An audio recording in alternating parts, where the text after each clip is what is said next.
Praise lord అందరికీ. చాలా ప్రాంతాల్లో వర్షాలు లేక భయంకరమైన కరువు వచ్చిన పరిస్థితులు కూడా ఉంటాయి. తినడానికి ఆహారం ఉండదు, తాగడానికి వాటర్ ఉండక ఎంతో మంది క్రిటికల్ సిచ్యువేషన్స్లో చాలా మంది ఇబ్బందులు పడుతూ ఉంటారు, సఫర్ అవుతూ ఉంటారు.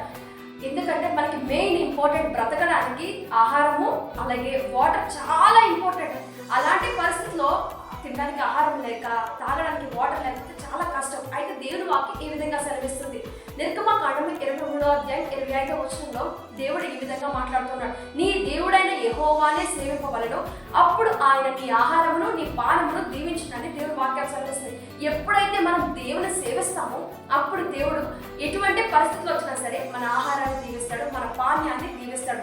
అటువంటి కృప దేవుడు మనందరికీ దయచేయను గాక. ఆమేన్.